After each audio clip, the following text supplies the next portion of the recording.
അപ്പോൾ മുഖ്യമന്ത്രിയുടെ മകന് വിവേക് കിരണിനെതിരെ എൻഫോഴ്സ്മെന്റ് ഡയറക്ടറേറ്റിന്റെ നോട്ടീസ് വന്നു. ആദ്യം നമ്മൾ കരുതിയത് അനധികൃത സ്വത്ത് സമ്പാദനം തുടങ്ങിയ വിഷയങ്ങളിലാണ് നോട്ടീസ്. എന്നാൽ ഇപ്പോൾ പുറത്തു വന്നിരിക്കുന്ന വാർത്ത ലാവ്ലിൻ കേസുമായി ബന്ധപ്പെട്ട് ആണ് വിവേക് കിരണിന് നോട്ടീസ് വന്നത് എന്നാണ് അറിയാൻ സാധിക്കുന്നത്. എന്താണ് ഇതിന്റെ വിശദാംശങ്ങൾ?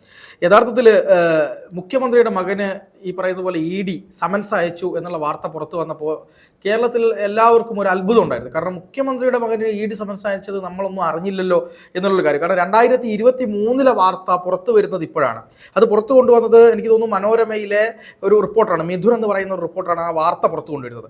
പക്ഷേ ആ വാർത്ത പുറത്തു കൊണ്ടുവന്നപ്പം അതിൽ പറയുന്നത് കൃത്യമായിട്ട് life mission case, Vadakkanchery life mission കേസുമായി ബന്ധപ്പെട്ട് മുഖ്യമന്ത്രിയുടെ മകന് ബന്ധമുണ്ട് എന്നുള്ള മൊഴി ലഭിച്ചതിന്റെ അടിസ്ഥാനത്തിലാണ് മുഖ്യമന്ത്രിയുടെ മകൻ വിവേക് കിരണുമായി ബന്ധപ്പെട്ട് ഇത്തരത്തിലൊരു അന്വേഷണം ED നടത്തിയതെന്നും സമൻസ് അയച്ചതെന്നും. അത് എന്താണ് ആ ഒരു സമയത്ത്, അതായത് ED ആവശ്യപ്പെടുന്ന സമയത്ത്, എനിക്ക് കൃത്യമായി പറയുകയാണെങ്കിൽ ലൈഫ് മിഷൻ കേസിൽ ഈ പറയുന്ന PR ശിവശങ്കറിനെ അറസ്റ്റ് ചെയ്ത ദിവസത്തിൽ, ആ കൃത്യമായ ദിവസത്തിൽ തന്നെയാണ് ഹാജരാകാൻ വേണ്ടി ആരോട് ആവശ്യപ്പെട്ടത്?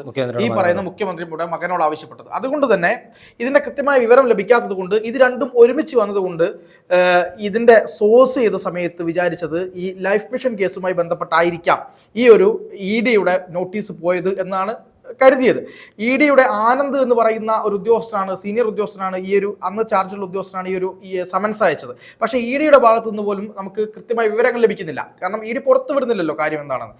അതിനുശേഷമാണ് ഇന്ന് ആ കൃത്യമായ സോഴ്സിൽ നിന്ന് വിവരങ്ങൾ കിട്ടിയത്. അതായത് മുഖ്യമന്ത്രിയുടെ മകന് EDയുടെ നോട്ടീസ് പോയിട്ടുണ്ട്. അത് തന്നെ CPMനെ സംബന്ധിച്ചിടത്തോളം വലിയ അടിയാണ്. കാരണം CPM നേതാക്കന്മാർ പറഞ്ഞുകൊണ്ടിരുന്നത് എന്താ, നിങ്ങൾ സ്വപ്നം കണ്ടതാണ്, ഇങ്ങനെ ഒരു കാര്യമില്ല, എവിടെ നിന്നാണ് നിങ്ങൾ വരുന്നത് തുടങ്ങി PM മനോജ് ഉൾപ്പെടെയുള്ള ആളുകളെല്ലാം പോസ്റ്റ് ഇട്ടു. മുഖ്യമന്ത്രിയുടെ മകനെതിരായിക്കൊണ്ട് അത്തരത്തിലൊരു കാര്യമില്ല എന്ന് പറഞ്ഞുകൊണ്ട് തന്നെയാണ് പോസ്റ്റ് ഇട്ടത്. പക്ഷേ ഇന്ന് കൃത്യമായി പറയുന്നു മുഖ്യമന്ത്രിയുടെ മകനെതിരായിക്കൊണ്ട് ED സമൻസ് കൊടുത്തിട്ടുണ്ട്. സമൻസ് കൊടുത്തതിന്റെ പിന്നിൽ ലാവ്ലിൻ കേസാണ് എന്നാണ് വരുന്നത്. അവിടെയാണ് നമ്മൾ ഏറ്റവും കൂടുതൽ എന്താണ് ഈ കാര്യത്തെ ചർച്ച ചെയ്യേണ്ടി വരുന്നത്. കാരണം ലാവ്ലിൻ കേസ് എന്ന് പറയുന്നത് കാലങ്ങളായി പിണറായി വിജയനെ വേട്ടയാടാൻ വേണ്ടി ഉണ്ടാക്കിയ ഒരു കേസാണ് എന്ന് പറഞ്ഞുകൊണ്ട് ഈ പറയുന്ന എന്താണ് CPMകാരെല്ലാം തന്നെ വലിയ വായിൽ സംസാരിച്ചുകൊണ്ടിരുന്ന സമയത്താണ് ലാവ്ലിൻ വീണ്ടും പൊന്തി വരുന്നത്. നമുക്കൊരു കാര്യം ആലോചിക്കണം. എനിക്ക് തോന്നുന്നു ഏകദേശം 2003 കാലയളവിലാണ് ഈ പറയുന്ന പോലെ ലാവ്ലിൻ രജിസ്റ്റർ ചെയ്യപ്പെടുന്നത്, കേസ് രജിസ്റ്റർ ചെയ്യപ്പെടുന്നത്. 94 ആ കാലഘട്ടത്തിനുള്ളിൽ നടന്നിട്ടുള്ള പള്ളിവാസൽ വൈദ്യുതി നവീകരണവുമായി ബന്ധപ്പെട്ടിട്ടുള്ള അഴിമതിയാണല്ലോ ഈ SNC ലാവ്ലിൻ എന്ന് പറയുന്നത്. വൈദ്യുതി മന്ത്രിയായിരുന്നു പിണറായി വിജയൻ. തീർച്ചയായിട്ടും അന്ന് ആ വൈദ്യുതി മന്ത്രിയായിരുന്ന പിണറായി വിജയൻ വഴി വിട്ടുകൊണ്ട് ഈ പറയുന്ന SNC ലാവ്ലിനെ KSEBയോടൊപ്പം തന്നെ തുല്യ പങ്കാളിത്തമുള്ള കമ്പനിയാക്കി SNC ലാവ്ലിനെ കൂടി ഉൾപ്പെടുത്തി എന്നുള്ളതാണ്. അത് കനേഡിയൻ കമ്പനിയായിരുന്നു ഈ പറയുന്ന SNC ലാവ്ലിൻ. അപ്പം അതിൽ നിന്ന് അനധികൃതമായി പണം പിണറായി വിജയൻ കൈപ്പറ്റി എന്നതാണ് CBIയുടെ കണ്ടെത്തലുണ്ടായിരുന്നത്. വിജിലൻസ് ആദ്യം കേസ് അന്വേഷിച്ചു. പിന്നീട് ആ കേസ് UDF സർക്കാരിന്റെ കാലഘട്ടത്തിലാണ് അത് CBIക്ക് വിടുന്നത്. കൃത്യമായി പറഞ്ഞാൽ 2006 ഈ കേസ് CBIക്ക് വിടുന്നത്. 2006 കേസ് CBIക്ക് പോവുകയും കേസ് CBI അന്വേഷിക്കുകയും കുറ്റപത്രം കൊടുക്കുകയും ചെയ്ത സമയത്താണ് വിടുതൽ ഹർജിയുമായിട്ട് ആര് വരുന്നത്? മുഖ്യമന്ത്രി പിണറായി ഉൾപ്പെടെയുള്ള ആളുകൾ വരുന്നത്. അതിലെന്താണ് കൃത്യമായി നടന്നത് എന്നുള്ളത് ഇപ്പോഴും നമുക്കറിയില്ല.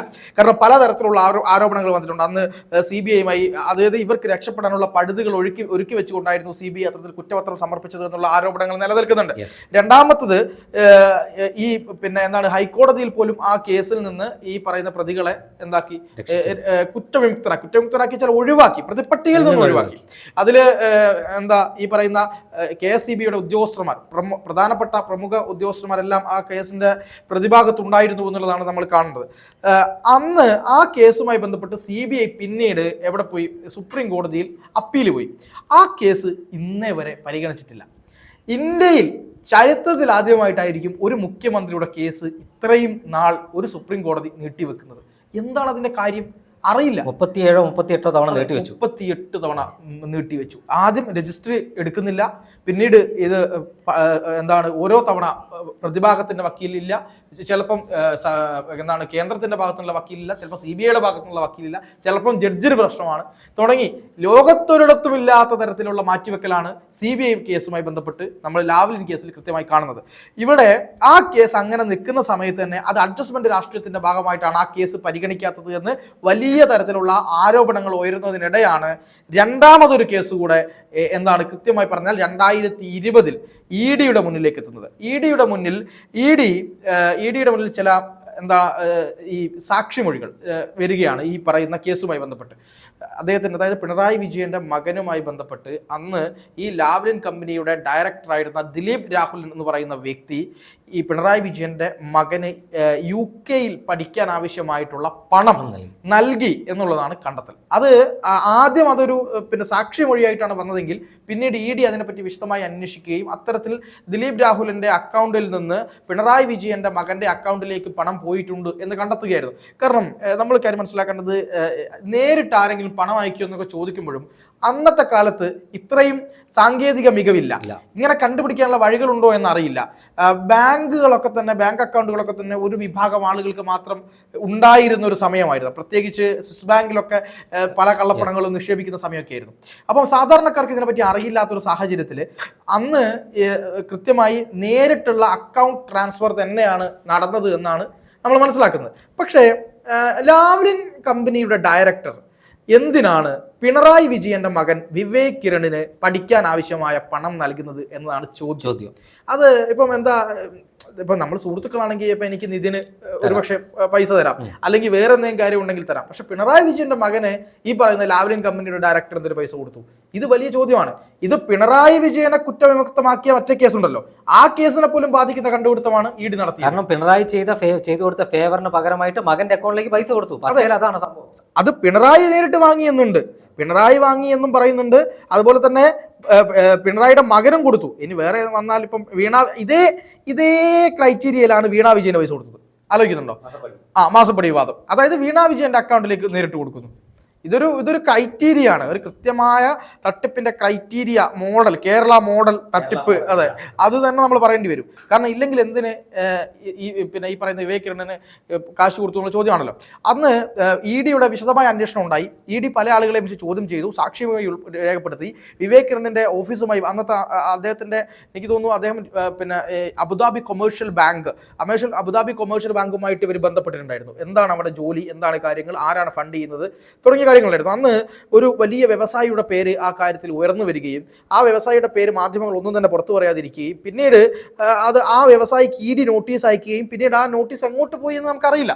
ഇതൊക്കെ സംഭവിച്ചത് എപ്പോഴാണ്? ഈ മുഖ്യമന്ത്രിയുടെ മകനുമായി ബന്ധപ്പെട്ടാണ്. പക്ഷേ അത്ഭുതം അതൊന്നുമല്ല. മുഖ്യമന്ത്രിയുടെ മകനുമായി ബന്ധപ്പെട്ട് ഈ ED കേസ് പിന്നീട് എന്തായി? വളരെ പ്രധാനപ്പെട്ട ചോദ്യമാണ്. കാരണം ED അയച്ച ഈ summons son of Pinarayi Vijayan, cliff house, Thiruvananthapuram എന്ന അഡ്രസ്സിലാണ് അയച്ചത്.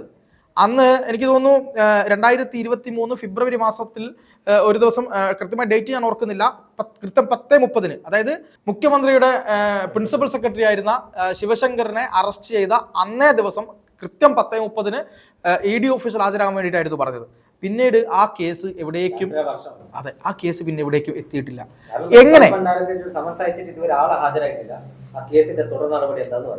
രണ്ടാമത്തത് ഇപ്പം വേണമെങ്കിൽ നമുക്ക് ന്യായീകരണത്തിന് വേണ്ടി പറയാം, തെളിവുണ്ടെങ്കിലല്ലേ എന്തെങ്കിലും നടക്കൂ. പക്ഷെ തെളിവുണ്ടോ ഇല്ലയോ എന്ന് അറിയണമെങ്കിൽ ഈ പറയുന്ന ദിലീപ് രാഹുലൻ വിവേക് കിരണിന് പണം കൊടുത്തു എന്നതിന്റെ രേഖയുണ്ടല്ലോ. അത് എന്തിനു കൊടുത്തു എന്ന് ഈ പറയുന്ന ആര് വ്യക്തമാക്കണം? വിവേക് കിരൺ വ്യക്തമാക്കണം. വിവേക് കിരൺ വ്യക്തമാക്കണമെങ്കിൽ വിവേകിനെ ED ചോദ്യം ചെയ്യണ്ടേ? ചോദ്യം ചെയ്തിട്ടില്ല.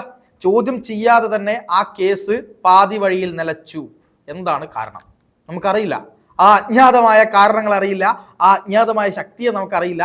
പക്ഷേ ചോറ് തിന്നുന്ന ജനങ്ങൾക്ക് അത്യാവശ്യം കാര്യങ്ങൾ അറിയാം എന്ന് തന്നെയാണ് ഈ ഒരു അവസരത്തിൽ നമുക്ക് പറയാൻ പറ്റുക. കാരണം ഇതിൻ്റെ പുറകിൽ പിന്നെ ഒരു അന്വേഷണവും നടന്നിട്ടില്ല. അതിൻ്റെ കാര്യങ്ങൾ ED പോലും പുറത്ത് വിടുന്നില്ല. പിന്നീട് എന്താണ് സംഭവിച്ചത് എന്നുള്ള കാര്യത്തെക്കുറിച്ച് നമുക്കത് വ്യക്തമായി തെളിവുകളുടെ അടിസ്ഥാനത്തൊന്നും പറയാൻ പറ്റില്ല. പക്ഷേ ഇതുവരെയുള്ള തെളിവുകൾ വെച്ച്, ഈ തെളിവുകൾ വരെ വെച്ചുകൊണ്ട് നമുക്ക് കൃത്യമായി പറയാൻ പറ്റും ആരൊക്കെയാണ് എന്തൊക്കെയാണ് കളികൾ കളിച്ചത് എന്നുള്ളത് നമുക്ക് വ്യക്തമായി മനസ്സിലാക്കാവുന്ന കാര്യം തന്നെയാണ്. എന്തായാലും ലൈഫ് മിഷൻ ഇടപാടുമായി ബന്ധപ്പെട്ടല്ല ഈ ഈ ഒരു സമൻസ് വന്നത്. അതിനേക്കാൾ വലിയ ലാവ്ലിൻ കേസുമായി ബന്ധപ്പെട്ടാണ് എന്നുള്ളതാണ് ഇപ്പം നമുക്ക് മനസ്സിലാക്കാൻ കഴിയുന്നത്. ഇത് പക്ഷേ തോന്നുന്നുണ്ടോ എന്തെങ്കിലും തരത്തിൽ പിണറായി വിജയന്റെ മക്കളോ കൊടുക്കുമെന്ന് തോന്നുന്നുണ്ടോ? ഒരിക്കലും സാധ്യത കാണുന്നില്ല. കാരണം പിണറായി വിജയനെ കൃത്യമായിട്ട് എങ്ങനെ ഗെയിം നടത്തണം, എങ്ങനെ ഓപ്പറേഷൻ നടത്തണം എന്ന് കൃത്യമായി അറിയുന്ന ഒരു വ്യക്തിയാണ്. കാരണം ഇന്ത്യയിലെ ഒരു രാഷ്ട്രീയ നേതാവ്, BJP ആകട്ടെ, കോൺഗ്രസ് ആകട്ടെ, അല്ലെങ്കിൽ ഏതെങ്കിലും ഒരു പ്രാദേശിക പാർട്ടിയുടെ നേതാവിന് പോലും 38 തവണ സുപ്രീം കോടതി കേസ് മാറ്റിവെക്കുന്ന ഒരു സാഹചര്യം ഉണ്ടായിരുന്നു. ആ കേസിനകത്താണ് ഇപ്പോൾ മകന്റെ സമൻസ് 2023 ഫെബ്രുവരി 2.5 വർഷമായ സമൻസ് അയച്ചിട്ട് അപ്പോൾ വിവേക് കിരൺ ഹാജരായിട്ടില്ല. ഏതെങ്കിലും ഒരു സമൻസ് അയച്ചിട്ട് ഒരുത്തൻ ഹാജരായിട്ടില്ലെങ്കിൽ അവനെ അറസ്റ്റ് ചെയ്യാനുള്ള നിയമം ഇന്ത്യയിൽ. അതെ, ഇതുവരെ അങ്ങനെ ഒരു അറസ്റ്റ് ഇതുവരെ നടന്നിട്ടില്ല. ലോക്കൽ പോലീസിന് വരെ ലോക്കൽ പോലീസിന് നിയമമുണ്ട്. അതുകൊണ്ട് പിണറായി വിജയന്റെ മകൻ ഇതുവരെ അറസ്റ്റ് ചെയ്തിട്ടില്ല. പിണറായി വിജയന്റെ മകൻ വിവേക് കിരണിനെ ചോദ്യം ചെയ്താൽ മാത്രമേ എന്തിനാണ് ഈ പൈസ കൊടുത്തത്, അല്ലെങ്കിൽ ഈ പൈസ എന്തിനാ അയാളുടെ അക്കൗണ്ടിലേക്ക് വന്നതെന്ന കാര്യം വ്യക്തമാക്കുകയും. അല്ലാണ്ട് ഇഡിക്ക് ഇത് പ്രത്യേകിച്ച് കഴിവൊന്നുമില്ലല്ലോ ഇത് മനസ്സിലാക്കിയെടുക്കാൻ. ആ ഒരു സാഹചര്യത്തിൽ ഇതിൽ ഒരു തുടർ നടപടിയും ഉണ്ടാകില്ല. തുടർ നടപടി ഉണ്ടാവുകയാണെങ്കിൽ അത് CPM-ന് അന്ത്യം കുറിക്കുന്ന എന്തെങ്കിലും നടപടിയായിരിക്കും. അതെങ്ങനെ കൃത്യമായിട്ട് പൂർത്തിവെക്കണമെന്ന് പിണറായി വിജയൻ അറിയാം. എങ്ങനെ കൃത്യമായി ആ കേസ് തേച്ചു മാറ്റി കളയണമെന്ന് പിണറായി വിജയൻ അറിയാം. 38 തവണ സുപ്രീം കോടതിയിൽ കേസ് മാറ്റിവെപ്പിക്കാനുള്ള ത്രാണി പിണറായി വിജയന്റെ. അതിൽ അദ്ദേഹത്തെ അംഗീകരിച്ച ഒരു നേതാവിന് കഴിയില്ല. കണ്ടുപിടിക്കണം, എല്ലാവരും കണ്ടുപിടിക്കണം. രാഷ്ട്രീയ വ്യത്യാസമില്ലാതെ ഈ കളവ് നടത്തിയ നേതാക്കന്മാർ, അല്ലെങ്കിൽ ജനങ്ങളുടെ നികുതി പണം കൊള്ളയടിച്ച നേതാക്കന്മാർ കണ്ടുപിടിക്കേണ്ട ഒരു പാഠപുസ്തകമാണ് പിണറായി വിജയൻ. അതിന് പിണറായി വിജയൻ സാധിച്ചില്ലെങ്കിൽ മകൻ വിവേക് കിരണിനെയും കൃത്യമായി രക്ഷിച്ചെടുക്കാനുള്ള വിദ്യ അദ്ദേഹത്തിനുണ്ട്. മാസപ്പടി കേസിൽ വീണ വിജയൻ എങ്ങനെ അദ്ദേഹം രക്ഷിച്ചെടുത്തു നോക്കിയാൽ നമുക്കറിയാം. കാരണം മാസപ്പടി കേസ് സുപ്രീം കോടതിയിൽ വന്ന കഴിഞ്ഞ ദിവസം സുപ്രീം കോടതിയുടെ വിധി പ്രസ്താവം നമ്മൾ കണ്ടതാണ്.